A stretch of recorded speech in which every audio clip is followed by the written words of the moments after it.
Thank you very much. An absolute pleasure to be here at Ayr Racecourse in Ayrshire. And Ayrshire's given us some great socialists. Think of Bill Shankly, Liverpool manager from Glenbuck, worked in the mines at a young age, and he said, "The socialism I believe in is everyone working for each other, everyone having a share of the rewards. It's the way I see football and the way I see life." I think the spirit of Shankly lives on, don't you? Keir Hardie came from North Lanarkshire, moved to Ayrshire and helped found the Ayrshire Miners' Union in the 1880s. And all the struggles that Keir went through as a poverty-stricken young man, child miner, and then ended up as the first Labour MP and leader of the Labour Party and one of the great iconic figures of our movement. He taught himself largely, but he taught from experience and learned from so many others. And I think we should always have some respect for those that went before us and helped to found the movement that we're all part of. Cathy Jameson, wonderful socialist MP and MSP in Ayrshire. And then we have great people in Ayrshire still and very active. Joe Cullinane, leader of North Ayrshire Council and now a member of Richard Leonard's shadow cabinet, who is doing such a great job in promoting the idea of municipal socialism. I want to say thank you to Unite in Scotland for all that you do. I want to say thank you to Pat and all of the team in your office and all the work you do, not just in looking after your members and representing them at the workplace and all the other issues they come up with, but also the education programme and the support programme to empower the next generation. And yesterday you had the Tayside pharmacy workers here who are in dispute at the present time. I have to say this, our NHS must never be put on sale to anybody. Let's have no more privatisation of the NHS. And it was that spirit of solidarity that you showed yesterday in welcoming them to your conference. And when I was at the last Unite Policy Conference for Scotland 2 years ago, when you spoke when we were at Aviemore, there I met some fascinating and wonderful friends from the United Steelworkers of USA and Canada who were at your conference as fraternal delegates, and they brought with them somebody that many of you had perhaps not met before, and that was Napoleon Gomez, the leader of the Mexican Mine Workers Union, who, because of the activities of the mining companies in Mexico, was forced to live in exile in Canada, but supported all those years. I'm happy to say I met Napoleon last year, back in Mexico City, proudly back in Mexico City, as Senator Napoleon Gomez, as part of the new government of Andrés Manuel López Obrador. Your solidarity and the solidarity of many all around the world helped the mine workers of Mexico just as much as so many other people have been supported by that. And I think it's wonderful that East Kilbride College has now put on display one of the Rolls-Royce engines that was not shipped to Chile in 1973 when Pinochet's disgusting regime mounted a military coup and destroyed the government of Salvador Allende. And the huge demonstrations that are now taking place in Chile as we speak, with 1 million on the streets, shows that the people of Chile, having got rid of Pinochet and all of his works, are not going to allow the politics and economics of neoliberalism mount against them, against their public services, and produce even greater inequality in our society. And I was very pleased to send a message of support to those demonstrating for social justice in Chile yesterday. And I'm sure the conference would join me in that. I'm proud to be speaking at your policy conference because it's what politics is for me. It's about working class people coming together with power in our own hands to change life at work and improve our society. That's why the Labour Party is different from other political parties, because we were founded by trade unions to stand up for those working class values and working class organisations. It's very different, the structure of socialist parties in other parts of the world. Other parties in Scotland, the SNP and the Tories, are both fixated on constitutional issues. The SNP priority, to take Scotland out of the UK, and the Tories' obsession with using Brexit to shift more wealth and power to the top of our society. And I'll come back in a few moments a little bit more about that. But neither of them will take economic power back from big businesses and multinational corporations. That has to be our priority. There's no doubt an election is coming, and I'm very happy to fight that election, very happy indeed and very determined to fight that election. Once the danger of a no-deal exit from the European Union is totally removed from the equation, because of the danger it represents to jobs, to living standards and to trade for all of us. Labour stands for real change, the real change that our country needs.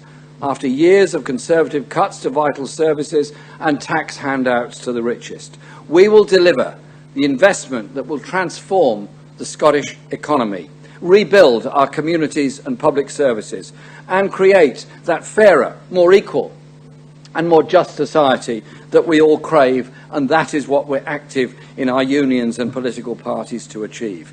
But real change won't come easily. It never does. But Labour will not shy away from taking on the wealthy and the powerful, the vested interests that are holding people back. We will put wealth and power back in the hands of the many. We have, I think, a once-in-a-generation chance to rebuild and transform our country so that no one is held back and no community left behind. A Labour government elected at the next general election will invest over £70 billion in Scotland over the first decade of its administration. £70 billion of major infrastructure and other investment. That is not an abstract number. It's not a number on a spreadsheet. It's an economic transformation that will help to revive communities all across Scotland, rebuild the NHS, schools, colleges and council services, upgrade the crumbling infrastructure and revive Scottish industry by creating skilled jobs, particularly through our green industrial revolution, which will be creating jobs that are transformative in environmental terms, high-skilled and decently paid. The National Health Service, the proudest creation of the Labour movement, is frankly on its knees. Talk to doctors, talk to nurses, talk to anyone working in the health service. They will tell you of the stress they are under, day in, day out, because of increasing numbers of patients and insufficient resources to meet those demands. It needs urgent investment. So, if we are to achieve that change, then we have to change our government. To get that future, quite frankly, you have to vote Labour, because after a general election, you will either have a Tory Prime Minister or a Labour Prime Minister. There's no other option available. Labour will deliver on investment, on public services, on health and on housing. And also I say this, I'm going in to fight that election whenever it comes, this year, whenever. I'll be ready for it. That there will be no pacts with any other party. We are fighting that election to win it in every part of the UK.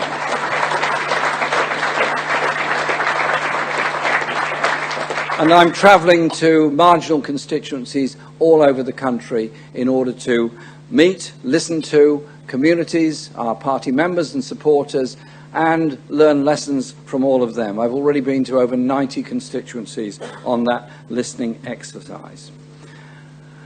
Only a Labour government will trust the people to have a final say on Brexit. Boris Johnson's Brexit deal would do enormous damage to our country. The real agenda of Boris Johnson and the Tories is actually to set this country up on the shores of Europe, as he happily describes it, as a low-tax environment.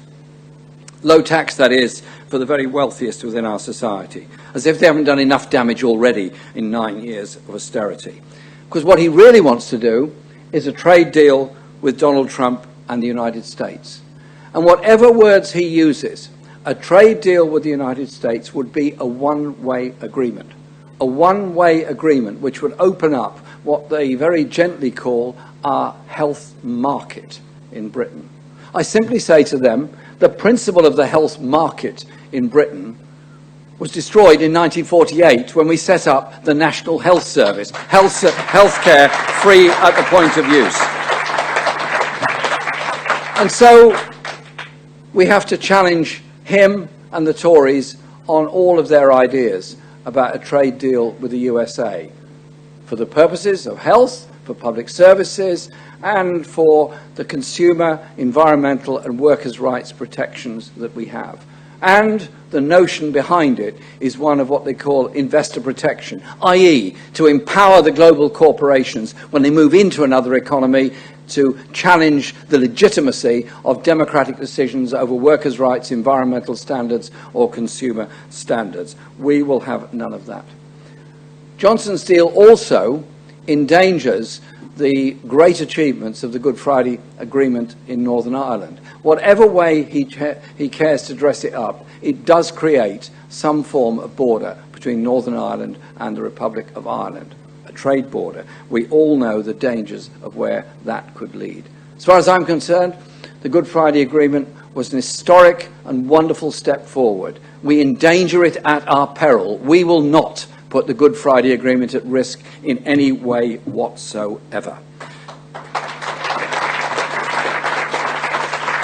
There are issues of workers' rights that will bring about, under a Labour government, the biggest extension of workers' rights ever. I'll give you some examples. We'll be scrapping 0 hours contracts as a matter of law, as a matter of urgency under a Labour government. That will relieve 77,000 people in Scotland from those dangers. We will also be bringing in legislation to give equal rights and access to all employment rights from day one of your employment. Looking at and closing the gender, disability and ethnicity pay gaps that do exist all across both public service and the private sector. And scrapping the Trade Union Act for what it is, an attack on trade union rights. And I will be proud to lead a government that adheres fully to the International Labour Organization conventions and introduce collective bargaining and sector collective bargaining all across the major industries of this country, and give a 10% stake to workers in major companies, which will include workers' representation on the boards. But the issues of poverty are massive all across the country, and that poverty isn't from people who are out of work, it's also for people who are in work. Levels of in-work poverty are disgraceful and huge within this country. And so we will introduce a real living wage of £10 an hour, which will mean 750,000 people in Scotland will get a pay rise, and we will also end what I consider to be the youth discrimination on the way in which the youth rate operates. And so that living wage will help people out of poverty and help to redress many of the imbalances in our society. We think it will put about £800 million into the pockets of people all across Scotland, which of course the money will be spent in local communities, in local shops, local businesses. It will be of itself an economic generator. Likewise, investment in transport gives people greater freedom to move about, obviously, but it's also about integration of bus and train services and the public ownership of our railway system, which we'll bring back as soon as the Labour government is elected. A few weeks ago, we put down a motion in the Scottish Parliament to end the Abellio franchise for ScotRail. Sadly, that was not agreed by the Scottish Parliament. I want to lead a government that will bring the entire railway system into public ownership. After all, it's our investments that did it in the first place. And then there are issues about intervention strategy and intervention in industrial issues across Scotland. I was with Richard Leonard and others last night in Greenock, and we were talking there about industrial strategy, the need for an industrial strategy, moving on from just a case-by-case basis. And I pay tribute to those that did so much work to try and defend Cally Works in Springburn from closure. Frankly, it should have been taken into public ownership instead of being allowed to close with the loss of all those skilled jobs there. I want to pay a huge tribute to Pat McLovig, I can't pronounce his name, McElvego, and Leza. Is he here? Okay, give him a message from me that I pronounced his name wrongly, but I admire his work. And to Les Ashton, who led that fight against closure, because they did an incredible job, and they very kindly sent me, at the end of that, must have been a bittersweet and sad day, the last day they were at Cali Works. They sent me a video of the day they had there. And I also want to put on record my thanks and appreciation to the local MP, Paul Sweeney, for the huge work that he did there on all of that campaign. Now, Labour would treat these issues differently, because we would give the workforce an opportunity to take over and run a company that is going under, if they felt they wanted to do that. In the same way that historic work in Upper Clyde Shipbuilders in the early 1970s was a turning point in industrial struggles to try to protect high-quality manufacturing industry jobs. We also got to look at expansion of services, new railway lines, or the reopening of older lines. So we'd certainly look, for example, at extending the line from Galashiels to Carlisle, as well as other routes. Those are investment opportunities that will create more jobs, create more opportunities, and help communities to develop. So when you invest, for example, in reopening a railway line, always the cost-benefit analysis understates the benefit that comes from it in terms of new development, jobs, industry, and everything literally further down the line. So we'll be looking at it in a holistic way. But we're going to fight an election campaign against a backdrop of terrible poverty across Britain, terrible levels of inequality across Britain. And it comes to something when the United Nations, yes, the United Nations, sends a special rapporteur to Britain to look at poverty in Britain. And their rapporteur spent some weeks in Britain looking at the effects of the social security system, of universal credit, looking at the levels of poverty and looking at the level of cuts because of austerity in local government services all across the UK. And what the rapporteur, Philip Alstrom, said was that the social deal, the agreement that was reached at the end of the Second World War in that 1940s government about a welfare state that prevented anyone falling into destitution, quite important words, had in his words been replaced by a harsh and uncaring ethos. That harsh and uncaring ethos means that there are 250,000 Scottish children growing up in poverty, some going to bed hungry, denied the opportunity to fulfill their potential. Hungry children don't concentrate at school. Hungry children feel depressed and angry, and none of that is necessary. None of that is necessary at all.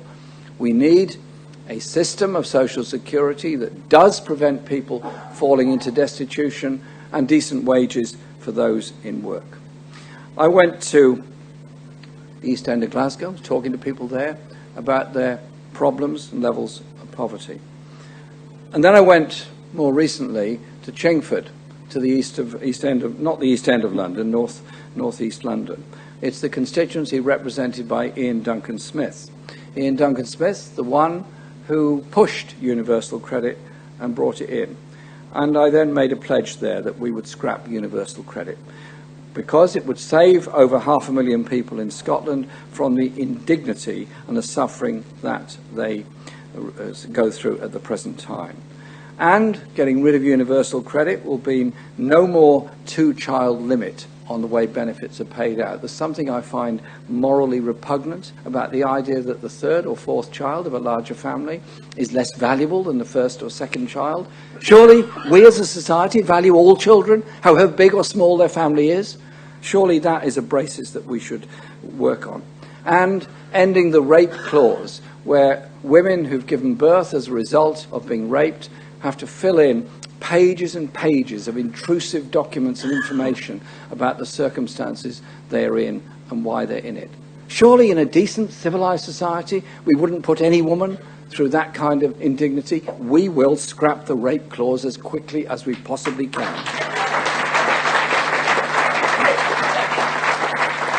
Remove the benefit cap, end the 5-week wait, and deal with the sanctions regime, which has been so brutal in its effects on people. As a constituency MP, I get people coming to my office and my advice bureau. I talk to them and listen to them. Those that have been moved on, migrated on is the bureaucratic word for it, to universal credit, then go through the indignity of this 5-week wait. They haven't got enough money to survive. If they've got friends who'll help them get through, that's fine. But if they live in the private rented sector, the landlords are not likely to be so kind and prepared to allow arrears to build up. So what do? They either go to a loan shark and borrow money at some horrendous rate of interest, which will take them a long time to pay back, or if they can get a loan to help them through, they've still got to pay it back, or they end up being evicted as a result of it. Surely to goodness we can do things a bit better and in a bit more of a civilized way than we do at the present time. So let's have a social security system that is worthy of the name. Security for all of us against that day when we're going to need it. That's what we pay our taxes for, and that's what we expect our taxes to be spent on in a fair and decent way. The housing crisis affects people all over the country. Too many people are struggling with very high rents, can't afford a mortgage, and more than 150,000 people across Scotland are on social housing waiting lists. 150,000 people that need homes. Homelessness is rife, and no one should be dying on the streets of the 5th richest country in the world. Again, there's a moral question. Why, if there's so much wealth in this country, can we afford to give tax breaks to the very richest who invest, if that's the right word, in luxury homes in London and the South East that they keep empty in order to sell them on a few years later, knowing full well that in Scotland alone 150,000 people are waiting for social housing, and there are, across the whole country, many thousands of people with no home to call their own whatsoever. So we will provide investment to deal with the Scottish housing crisis, enabling Scotland to build the houses it needs. But it's also about giving tenants rights. And I absolutely admire and support the way in which Scottish Labour has adopted and will bring into law the Mary Barber law to protect the rights of those living in private sector tenants. Mary Barber, a woman who organised rent strikes in Glasgow during the First World War to show that women of Glasgow were not going to be exploited by high rents because they were war workers at that time. There is a huge issue facing all of us, facing the whole planet, and that is the environmental damage being done by global warming, by emissions and by pollution. We have essentially, as a planet, 10 years left to radically change course. Radically change course, otherwise we risk the danger of global warming and all the effects that it has, the unusual weather patterns that will come as a result of it, and those that you see all the time. There's no free market fix to all of this. There's no free market fix that involves burning tropical rainforests in order to get a quick crop for a short while and then leave devastation behind you. There's no quick fix in this. There has to be a public endeavour in how we deal with it. The Paris Climate Change Accord of 2016 was an enormous and huge step forward, where there was an agreement that we would begin to reduce emissions in order to protect our environment. Paris alone is not enough. We have to go much further than that. And so we've thought a lot about this. We spent a lot of time talking to a lot of people all over the country. I want to lead a government that will strengthen the Paris Climate Change Accord. We won't hold hands with Donald Trump and walk away from it. We instead will want something better and stronger, and recognise that the environmental devastation hits the most vulnerable and poorest people in the most vulnerable and poorest parts of the world first. And our own pollution levels do affect the poorest people the hardest, here in Scotland, in England, Wales and elsewhere. Life expectancy is lower in Glasgow than almost anywhere else in the country. Air pollution levels on certain streets in Edinburgh, Glasgow, Manchester, Birmingham, London are so bad that children living along them lose up to 10% of their lung capacity before they even start school. We can and must do things very, very differently. And so I want to lead a government that will bring about higher and very tough environmental standards on air quality and pollution, that will look at the issues of the export of pollution through trade agreements, and will also create green energy jobs through a green industrial revolution across this country. We tackle the climate emergency with brains, with technology, and with utter determination. And we think that by 2030, with us in office, we can create 70,000 green energy jobs across Scotland. This will be the changeover into green solutions. And a few weeks ago, I was at Fawley on the south coast of England, where a former oil-fired power station used to exist. It's closed. It's in fact being demolished, and it's been replaced by a company that is doing the final assembly line manufacture of wind turbine blades to go all around the UK. That's the kind of industry and job that we would want to promote, very high-skilled industries. And I went to Fife to support the BIFAB workers there and support the campaign to make sure the manufacture of the wind turbines that will be all around Scotland is done here in Scotland rather than on a pollutive journey dragged 12,000 miles across the world. So I pay tribute to Unite, to the STUC and all the other unions that joined in that campaign. I was very proud to go to Fife to join in that demonstration and support all of you in doing that. We've got an election coming, and I'm very ready for it. We want to bring in at least 70 billion of investment to Scotland, as I said. We want action on the housing crisis, scrapping of universal credit, tackling the climate emergency, and giving people a final say on Brexit. A no-deal crash-out would be a disaster. We would instead negotiate a credible option with the EU and put that to the people to make the final decision. And we would abide by the results of that final decision. Because I do not want to see a destruction of our jobs, our living standards and our economy because of the ideology of Boris Johnson and the far right of the Conservative Party. And so to win that election, we have to go out and campaign as part of the Labour family all across the country. The chance is there to change the way we do things in this country. The chance is there to reduce the levels of inequality. The chance is there to give every young person a chance and a hope of the kind of optimistic world they could live in. Optimistic world where we value everyone in society and we don't pass by on the other side to the underachievers, to the poor, to those that are sleeping on the streets whose lives have become a disaster. It's in our hands to change it. That is what the whole historical mission of the Labour movement has always been. And I'm proud to work along my friends here in Unite in Scotland and indeed all the other unions all across Scotland. Admire the work you've done and the policies you develop and the force you are in our society.